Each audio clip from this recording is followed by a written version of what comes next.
गांव सज्जनपुर में हर त्योहार से पहले एक ही आवाज सबसे ज्यादा गूंजती थी। चूड़ी ले लो, लाल पीली हरी नीली, हाथ में पहन लो मिजाज बदली। ये आवाज होती थी भोला चूड़ी वाले की। भोला ऐसा आदमी था जो खुद से ज्यादा अपनी चूड़ियों से प्यार करता था। उसका ठेला रंग बिरंगी चूड़ियों से इतना भरा होता कि लगता जैसे इंद्रधनुष जमीन पर उतर आया है। भोला हमेशा कहता, चूड़ी सिर्फ सजावट नहीं होती, ये औरत के मूड का बैरोमीटर है। गांव की औरतें हंसकर कहती, अरे भोला, तू तो डॉक्टरों से भी ज्यादा समझदार है। भोला हर गली में गाना गाते हुए जाता, चूड़ी ले लो रे, सस्ती प्यारी ले लो रे, हाथ में पहनोगी तो ससुराल हिल जाएगा रे। बच्चे उसके ठेले के पीछे भागते और बूढ़े लोग सिर हिलाते, ये भोला कभी नहीं सुधरेगा।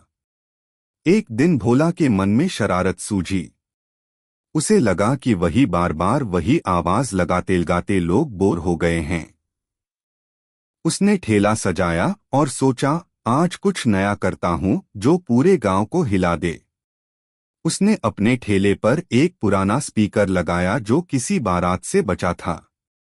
फिर उसने माइक पकड़कर कहा, लाओ जी, ले लो दुनिया की सबसे जादुई चूड़ियां, जो पहने वो बन जाए रानी।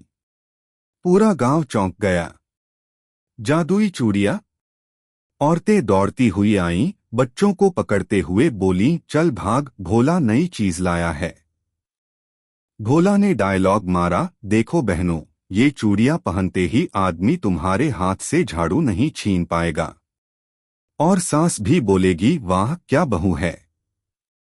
गांव की सब औरतें हंसी में लोटपोट हो गईं। एक बोली, भोला, क्या सच में सास मीठी हो जाएगी? भोला बोला, अगर नहीं हुई तो मैं अगली बार साथ में जादुई झाड़ू दूंगा। भीड़ बढ़ती गई। भोला ने मौका देखकर दाम बढ़ा दिए। पहले 10 रुपए की 4 चूड़ियां मिलती थीं, अब 15 की 3 ही मिलेंगी। एक बुजुर्ग औरत बोली, अरे भोला, तू तो खुद जादूगर बन गया। भोला मुस्कुराया, क्या करूं अम्मा, पेट का जादू है। इतने में गांव का सरपंच भी आ गया। उसने मजाक में कहा, भोला, मेरे लिए कुछ मर्दों वाली चूड़ियां हैं? भोला बोला, सरपंच जी, आप पहनिएगा तो गांव में शांति ही शांति फैल जाएगी। सब ठहाके लगाने लगे। अब भोला का ठेला जैसे मनोरंजन का स्टेज बन गया। बच्चे नाच रहे थे, औरतें झूम रही थीं, और भोला माइक पर अपनी अनोखी बातें करता जा रहा था। फिर अचानक तेज हवा चली और भोला का ठेला हिलने लगा। सारी चूड़ियां हवा में उड़ गईं, लाल, हरी, नीली, पीली, सब आसमान में ऐसे घूमने लगी जैसे रंगीन गोलियां। भोला घबरा गया, अरे मेरी चूड़ियां। रुको, ये उड़ने के लिए नहीं बनी। लोग हंसते हंसते लौट गए। एक औरत बोली, देखो देखो, भोला की चूड़ियां भी जादुई निकली। दूसरी ने कहा, अब तो असली में उड़ रही हैं।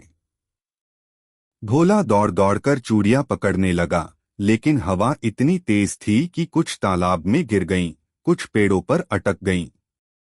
बच्चे तालाब में कूदे, हम पकड़ेंगे, हम पकड़ेंगे। अंत में भोला थककर बैठ गया और बोला, आज तो हवा ने मेरा धंधा उड़ा दिया। पास से गुजरता पंडित बोला, भोला बेटा, तूने कहा था चूड़ियां जादुई हैं, भगवान ने मान लिया। भोला हंसते हुए बोला, सही कहा पंडित जी, अब अगली बार लिखूंगा, उड़ने वाली चूड़ियां फ्री में आसमान में देखें। पूरा गांव हंसी से लोटपोट हो गया। बच्चों ने भोला को चूड़ी का पायलट कहना शुरू कर दिया। उस शाम जब भोला घर लौटा तो उसकी बीवी बोली, कितना कमाया आज? भोला बोला, पैसा तो नहीं कम,